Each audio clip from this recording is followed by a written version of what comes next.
Hey guys, how's it going? So like in the last video, there's the cut chamber and the cut base. After the machine work, this cylinder that I'm going to put on here, which is the Warhawk, let me grab a pointer.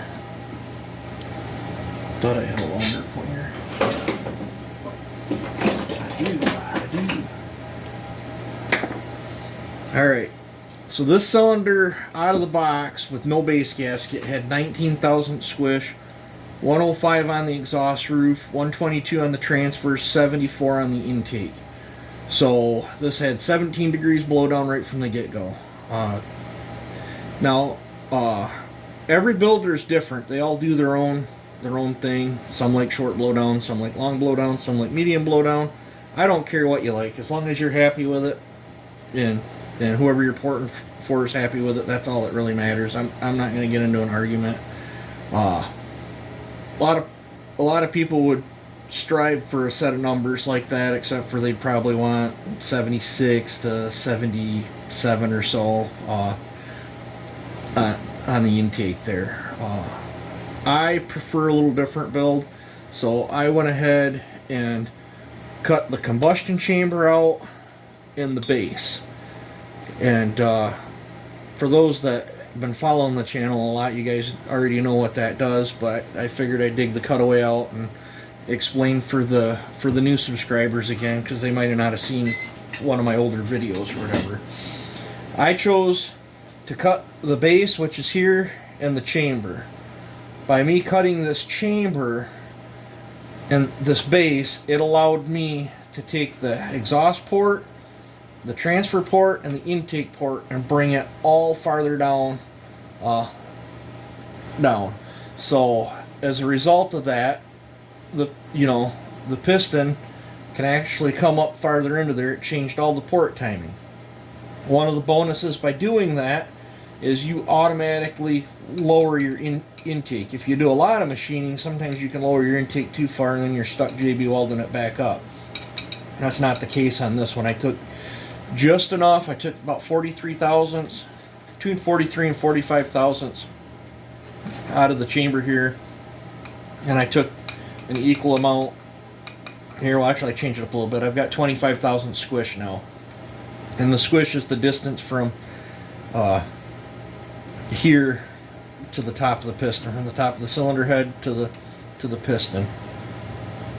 And I mean, these do rock in there, from when that's switching directions and stuff, so you definitely want to be careful. And like this particular cylinder head, the chamber's not flat across. It's actually tighter here than it is here. Sometimes I like that, sometimes I don't. How I cut this one on the lathe, it will be straight across. Really won't hurt anything. I don't think. Some people, I've also cut chambers where they're more on an angle to match a piston or whatever. But by me doing the machine work, I now changed the exhaust from 105 to 108 on this cylinder. So that lowered my exhaust. It lowered my transfers. They're now 125. I still have 17 degrees blowdown currently. I will be changing that, and I will tell you how here in a second. But now my intake is at 77. That is, I'm a lot happier there than I am at 74. The plus side, I will have to do less grinding now in the intake to achieve the 78 to 80 that I actually want on this. So that's one of the bonuses with machining.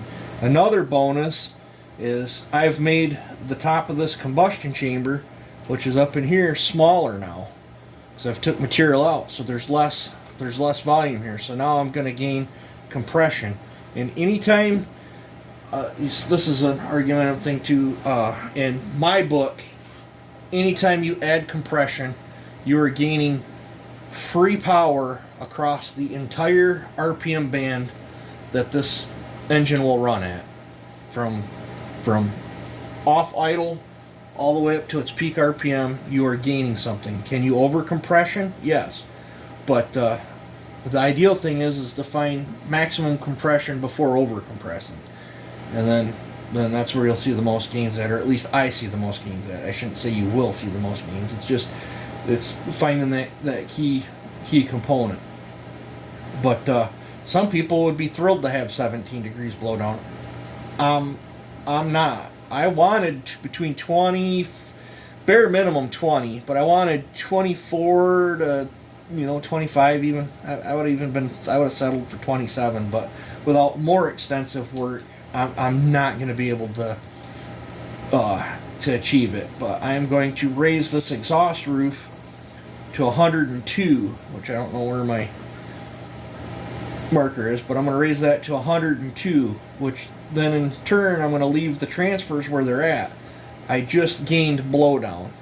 And for those that don't know when we're talking about blowdown, it's from when the exhaust opens to when these transfers open. That distance right there. I like a little bit more blowdown than what other builders do. My theory on it is I'm getting more case compression built up before they open, and I'm also letting the exhaust gas pressure drop. If these open and there is still more pressure here than what's on the transfers, it will actually push spent exhaust gases down your transfer ports, and then as this drops, then it'll come back up. And once, I call that reversion. Once you have reversion, it cuts down on your power tremendously, in my opinion. Now, most builders that like shorter blowdown, they tend to have smaller, lower transfer work, because they're working off from velocity, because they have less case compression, so they need a smaller port to keep the velocity up in there to keep their fuel suspended. There's many ways to skin a cat, but I have run lower blowdown. When I run a lower blowdown, it's typically on a front fed transferred saw. Like for example, stratified saws, most of them are front fed. 500i's front fed. 550 Husqvarna's front fed, stuff like that. So the front fed saws or stratified saws seem to run better with shorter blowdown. These older saws, for me, for my cutting style and how I build a saw, I like between bare minimum 20. I've pushed it up past 30 before. I didn't really, from 27 to 30, I didn't really feel any gains. So typically, if you ask my opinion, I like between 20 is the cutoff point, but 22, 23 to 27, somewhere in there, to me, is a good number. And the CC of the saw and how big, if your port is really wide, you can run shorter blowdown. Port shapes play a tremendous amount in everything. I don't claim to know it all. I definitely don't know it all. I can only tell you what my experiences have been on saw building. But this is the format that I've chose to go with this saw. So I am really looking forward to getting this thing together and running. I'll show you the port work on what I do in here. I'm gonna get it in here. I'm gonna mark the piston and figure out how wide I can take these out to the piston, and then I'll get this step out of here. I gotta clean up this rubbish that's in here. I gotta take some material out of here. I want to clean up this port a little bit. I want to come in here and feather back into the wall a little bit on each side, just to help my swirl around. Not too sure, it might be an optical illusion, but I think that exhaust port is crooked as well. I'll know when I put a ring in there and set my height, and I'll straighten that out the best I can too.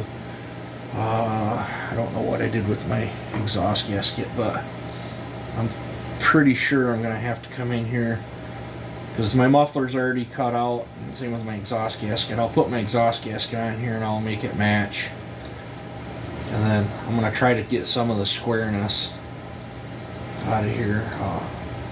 I like a more oval port.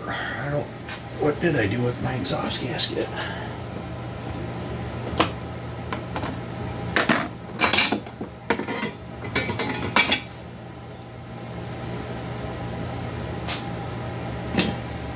Okay, I won't have room to make it oval, but you can see how much I gotta change things around in there. I'm gonna make that match. I gotta fix all this. Let's see if I can. You can see how I fixed this one. I got a lot of work to do yet, so yeah, not sure what I'm going to do with this cylinder. Might save it. We might do some more experimenting on it later on. But yeah, so on this edge right in here, I did take a round diamond ball and just kind of blend that in just a little bit. That's why you see a texture change in the corner there. I wanted to make sure there was nothing that was going to snag my piston or anything like that. But all in all, for what this Warhawk costed, I'm pretty happy with it. I'll let you know how the plating and all that stuff grinds on it when I get to it. But so I've probably blabbered on here enough. I'm just trying to let the guys that don't quite know what I'm doing, and let them know what I'm doing and the reasons why I'm doing it. But I'm hoping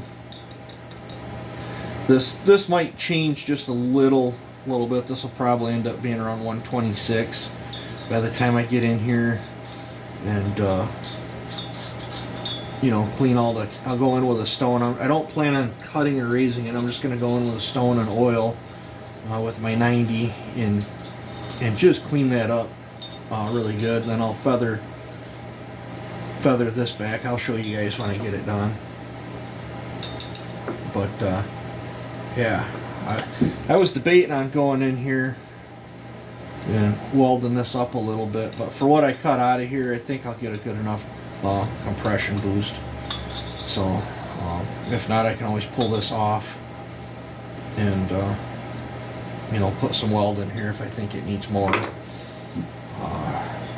So if I left at 108, 125, 77 and just cleaned up the ports, that would probably be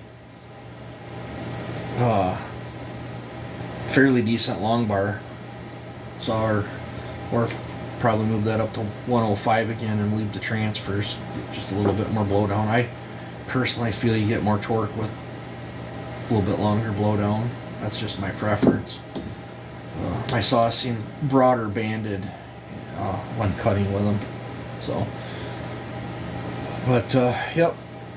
So alright, I've blabbered on here enough. It is super duper late. I'm not going to do any more grinding on that. I'm going to get some rest, and then I will start grinding and moving the ports around on that tomorrow, and I will bring you guys back in for that. Yeah, this is already 14 minutes. I've blabbered on here enough, guys. So you guys take it easy, have a good one, and enjoy. Hopefully I helped someone out. So you guys have a good one.